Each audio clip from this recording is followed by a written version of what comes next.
So structure of the concept maps. So concept maps యొక్క structure అనేది ఏ విధంగా ఉంటుంది? So there are 4 types of information about a focus schema and the relations that had been built around that schema. So concept మ్యాపింగ్లో ఒక schema అనేది form కావడంలో, relations establish చేయడంలో 4 steps అనేవి 4 types అనేవి ఉంటాయని చెప్పేసి చెప్తాం. అదేంటంటే first one, the defining features of the focus schema. The defining features of the focus schema. మనం ఏ స్కీమా గురించి అయితే మనం చెప్తున్నామో దాన్ని డిఫైన్ చేయాలి. The related features of the focus schema.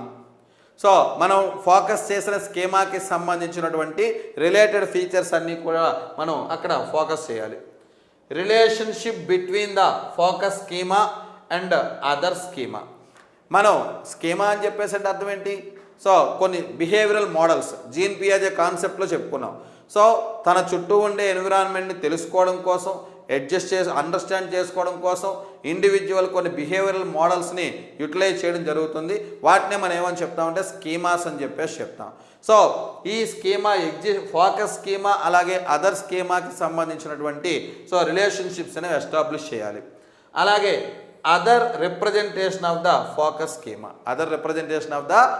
Schema. ఇలా కాన్సెప్ట్ని మనం మ్యాప్ చేసేటప్పుడు ఈ స్ట్రక్చర్ని మనం ఫాలో అవ్వాలి. So steps or phases used in the construction of concept maps. Steps or phases used in the construction of the concept maps. So concept మ్యాప్స్ని తయారు చేయడంలో యూజ్ చేసేటటువంటి స్టెప్స్ ఏంటి, కాన్సెప్ట్ మ్యాప్స్ని తయారు చేయడంలో యూజ్ చేసేటువంటి స్టెప్స్ ఏంటి అని చెప్పేసి అంటే, సో ఇవి మెన్షన్ చేసింది Novak. So Novak has outline the steps to follow in the construction of the maps. So Novak has outline the steps to follow in the construction of the maps. So ఈ మ్యాప్స్ని construct చేయడంలో కొన్ని steps అనేవి ఆయన outline చేయడం జరిగింది. So అవి ఏంటి అని చెప్పేసి అంటే, identifying the focus questions or knowledge domain you wish the map. So మనం ఏదైతే కాన్సెప్ట్ని, నాలెడ్జ్ని మనం మ్యాప్ చేయాలనుకుంటున్నామో దాన్ని ఫస్ట్ ఐడెంటిఫై చేయాలి. So identify 10 or more concepts that are connected to the question or knowledge domain. So 10 or more concepts that are connected to the question or knowledge domain. So question మోడ్లో కానీ knowledge మోడ్లో కానీ ఉండే విధంగా ఒక 10 కాన్సెప్ట్స్ని మనం select చేయాలి.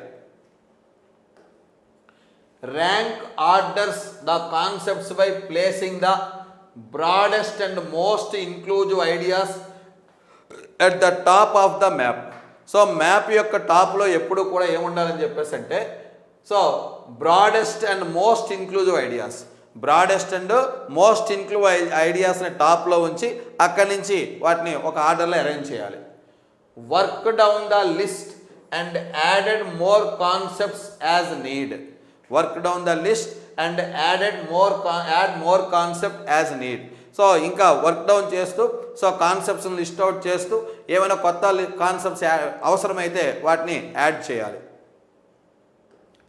So begin to build up your map by placing the most inclusive at the top.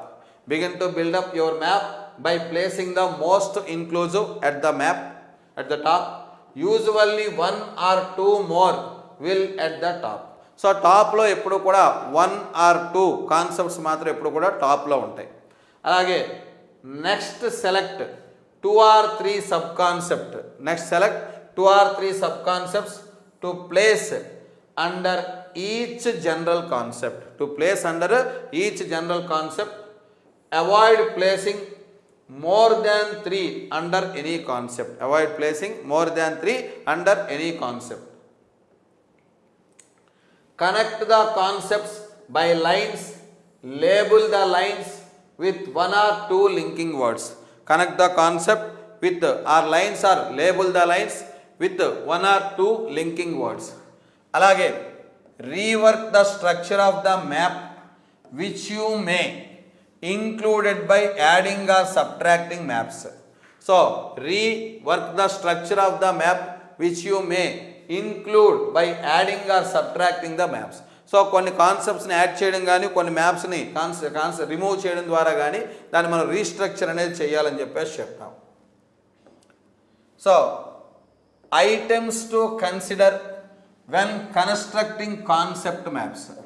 So concept మ్యాప్ని మనం కన్స్ట్రక్ట్ చేసేటప్పుడు కన్సిడర్ చేయాల్సినటువంటి ఐటమ్స్, కాన్సెప్ట్ మ్యాప్ని కన్స్ట్రక్ట్ చేసేటప్పుడు కన్సిడర్ చేయాల్సిన ఐటమ్స్ కనుక తీసుకున్నట్టయితే introducing concept mapping. So introducing concept mapping, అలాగే మెటీరియల్స్, అదేవిధంగా స్పేసు, గ్రూప్ సైజు, అరేంజ్మెంటు, అలాగే time. So introducing concept mapping, materials, space, group size, arrangement, అదేవిధంగా టైం. సో ఇవన్నీ కూడా items to consider when constructing concept maps. So concept మ్యాప్ని construct చేసేటప్పుడు consider చేయాల్సినటువంటి items. So and next concept was experiential learning. Next concept experiential learning. So what is the concept of experiential learning? So experiential approach అని చెప్పేసి చెప్తాం. So experimental learning is not just field work or practice. So experimental learning అంటే అదేదో field వర్కో లేదా ప్రాక్టీసో కాదు. So which mean connecting of learning to real life situation, which means connecting the learning to real life situation. So లెర్నింగ్ని real life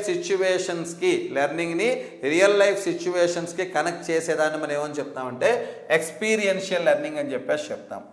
David A కోల్బ్, very important sir, David A కోల్బ్ developed the model of experimental learning.